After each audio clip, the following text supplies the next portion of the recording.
De entrevista, estamos en comunicación con Leonie Roca, abogada. Ella es presidenta además de la Asociación para el Fomento de la Infraestructura, el gremio empresarial que agrupa a las principales empresas concesionarias de infraestructura de los servicios públicos. ¿Cómo está, Leonie? Muy buenos días. Gracias por atendernos.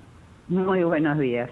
Bueno, queríamos inicialmente conocer su posición en torno a estas graves denuncias que hay sobre presuntos actos ilegales dentro del Ministerio de Transportes y Comunicaciones, por ejemplo. Se habla de una especie de mafia que direcciona la concesión de obras públicas, un símil a lo que era el Club de la Construcción. Sabemos también que AFIN efectúa coordinaciones constantes con el Ministerio de Transportes, pero ¿cuál es su posición respecto a esta situación que se vive no solamente en este ministerio, sino a nivel del aparato público?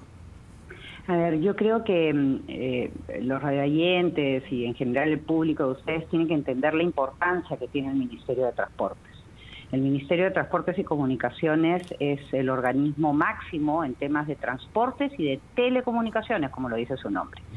En un país donde 3 millones de personas no tienen acceso a Internet, 6 millones de personas no tienen acceso a 4G, donde nos falta instalar 36.000 antenas para que todos tengamos mejor cobertura, donde la cobertura móvil en centros poblados, es decir, en aquellos lugares más remotos del país, ha bajado 26.5% respecto al 2013, donde la última licitación de preinversión para 4G ha sido suspendida, donde la ley de mínima garantizada ha subido la valla, encareciendo la expansión de cobertura en zonas rurales, y donde ahora el Congreso pretende sacar una norma regulando precios en temas de telecomunicaciones en mercados abiertos.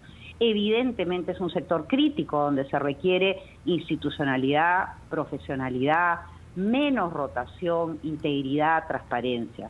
Ni qué decir de transportes. En transportes solo hay 16.604 millones de dólares de inversión trabados, pendientes de ser destrabados.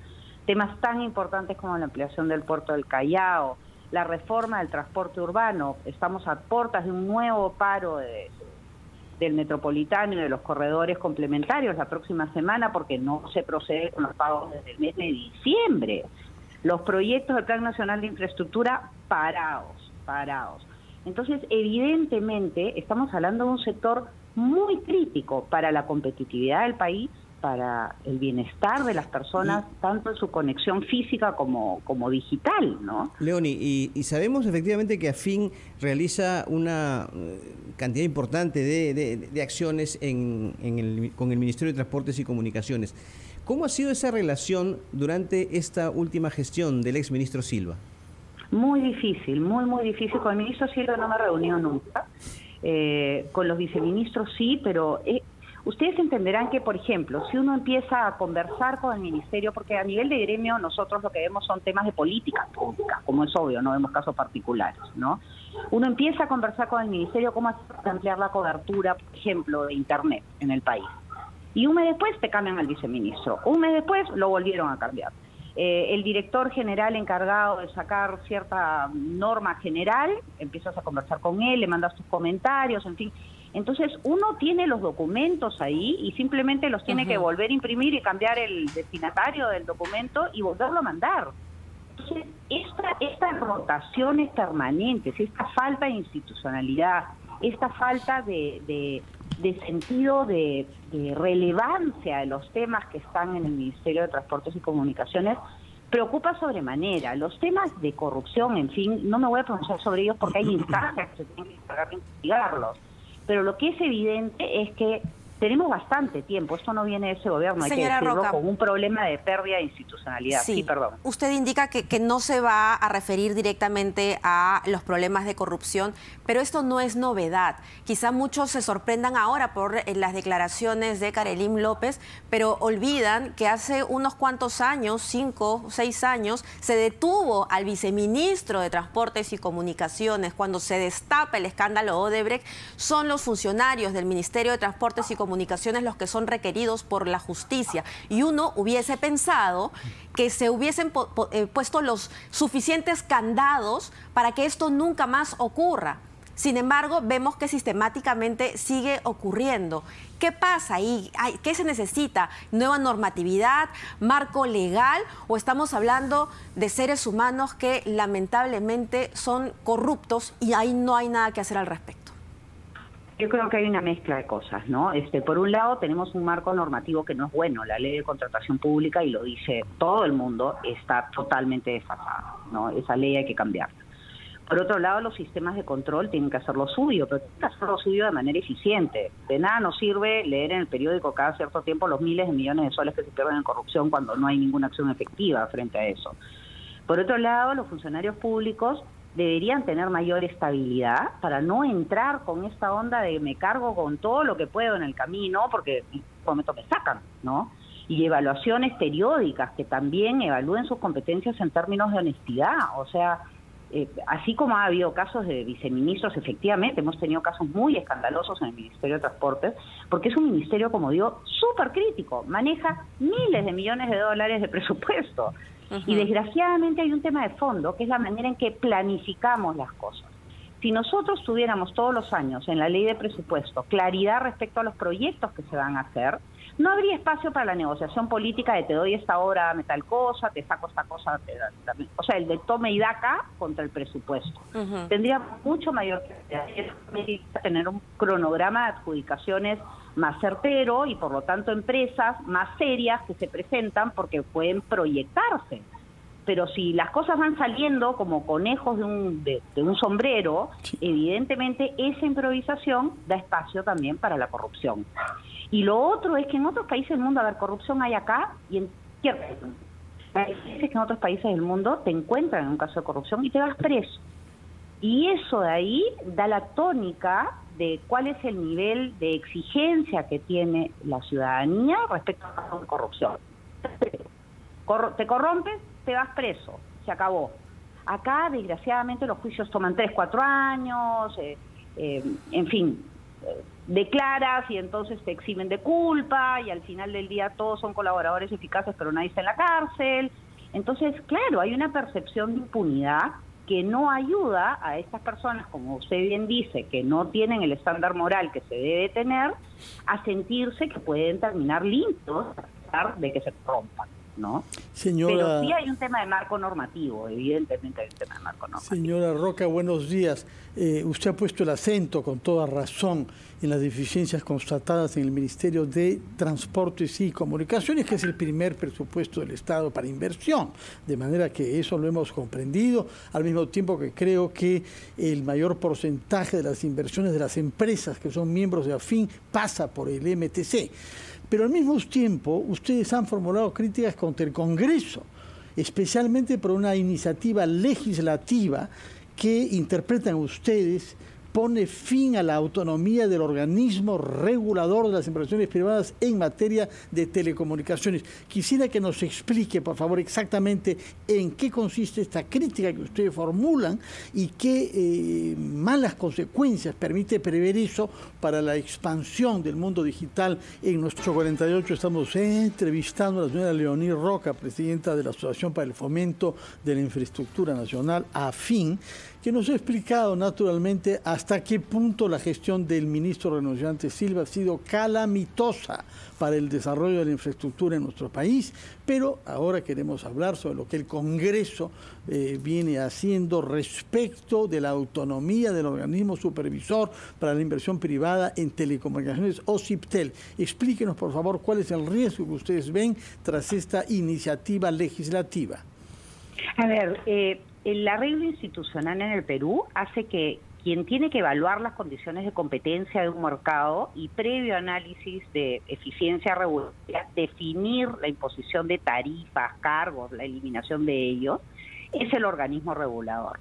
No es el Ministerio, no es el Congreso, eso no se hace por ley, eso lo hace el organismo regulador. Ese es el arreglo institucional del Perú. Ahora no tiene la OCDE, de todo lo demás, pero bueno, ese es el arreglo institucional, no es el Congreso. Esta semana, Codeco ha aprobado un dictamen en el que impide la cobranza de un cargo que hacen las empresas de telecomunicaciones que se llama por reconexión. Básicamente consiste en que si te cortan el servicio, como hay un trabajo de cobranza y un trabajo de reconexión, te cobra por él, ¿no? y el Congreso está interviniendo en una regulación que no le corresponde y que nuevamente le corresponde evaluar al organismo regulador. Pero además lo hace en un mercado abiertamente competido. Todos sabemos que nos podemos cambiar de empresa de telecomunicaciones, de cable, de internet, sin ningún problema. Por lo tanto, está entrando a regular un precio en un mercado en competencia y sin intervención del organismo regulador, y nos sorprende sobremanera que el organismo regulador no haya levantado la mano a decir, señores, esto es una falta de respeto a mi marco regulatorio, a la institucionalidad vigente en materia de telecomunicaciones. Hay que decir que telecomunicaciones, yo les di los números antes, 3 millones de personas no tienen internet, 6 millones de personas no tienen 4G, faltan 36.000 antenas. Vamos, la agenda es gigantesca y nos está dejando rezagados respecto a todo el tema de transformación digital, que llega a algunos pocos que estamos en núcleos urbanos importantes, en fin. Entonces, ¿por qué no avanzamos más? ¿Por qué se declaró, se han tenido que suspender la licitación de preinversión?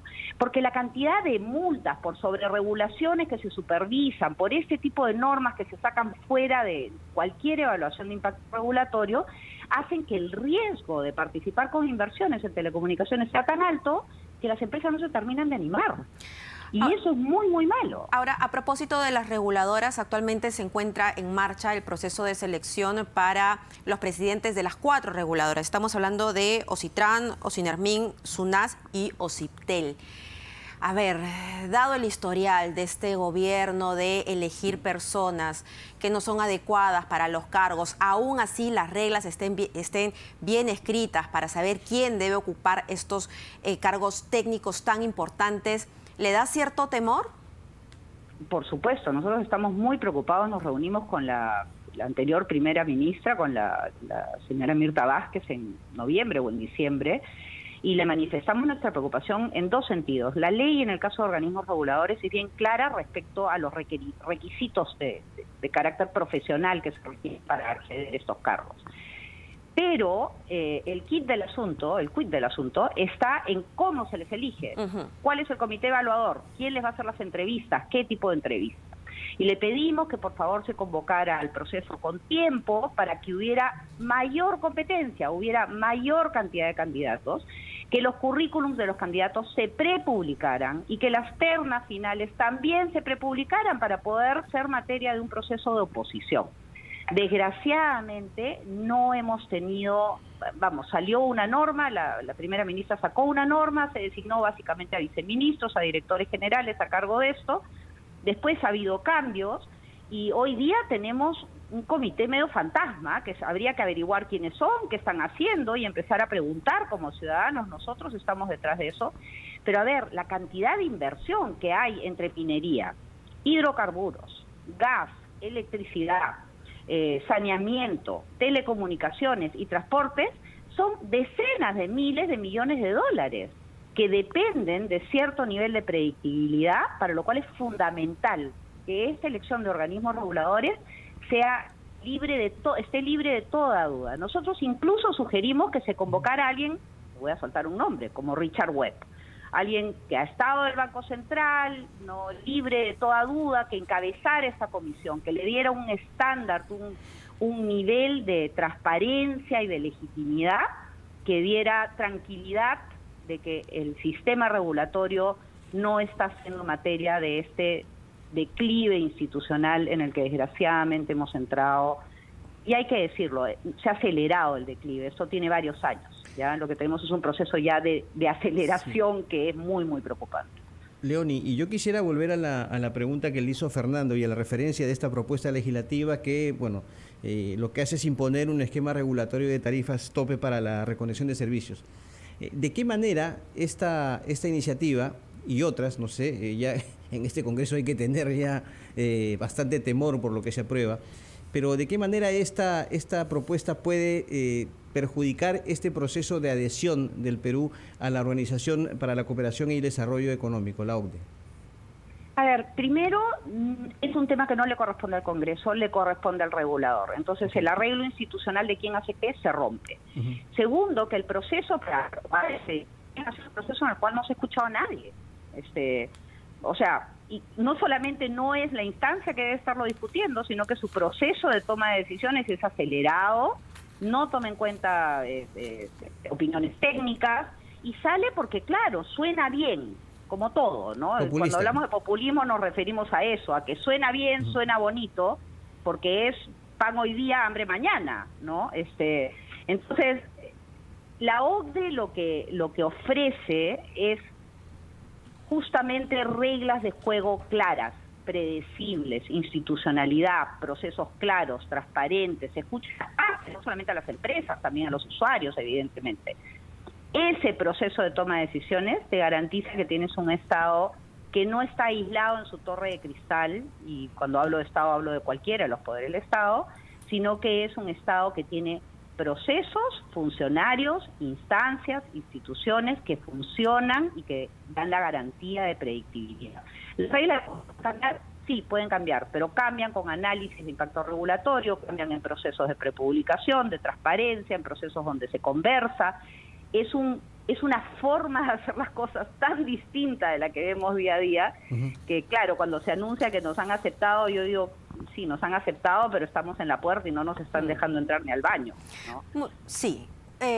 ¿Tenemos una pregunta más, Fernando? Sí, una pregunta breve. Usted habla sobre infraestructura vial y de telecomunicaciones. ¿Por qué no hablamos sobre el agua? ¿Por qué nos hemos resignado a que tantos millones de peruanos no tengan agua potable en su casa ni saneamiento?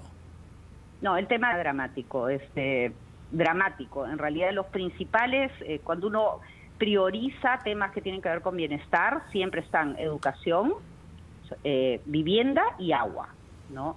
Salud viene ahí, pero vamos, los tres, si uno tiene que escoger tres, están educación, vivienda y agua, ¿no?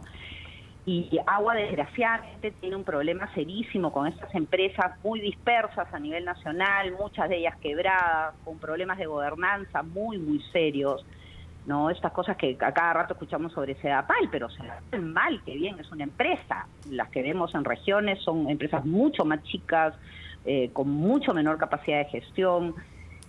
Y el tema del agua es crítico, por el tema de anemia, porque tiene impactos en salud, en fin. Sí, hay que hablar de agua, hay que hablar mucho de agua, y sorprende, el anterior presidente Pedro Pablo Kuczynski puso esto en campaña, tuvo como un pico la conversación sobre temas de agua y desgraciadamente cayó, y empecemos a hablar de agua porque es súper importante y lo hemos visto en la pandemia. Muchas gracias. Fernando. Muchas gracias a Leonie Rocas, abogada y presidenta de AFIN, quien da cuenta de cómo la precariedad institucional y la corrupción afectan estas grandes obras que finalmente benefician a los más pobres, y por supuesto que vamos a estar vigilantes ante la elección de las cabezas de los entes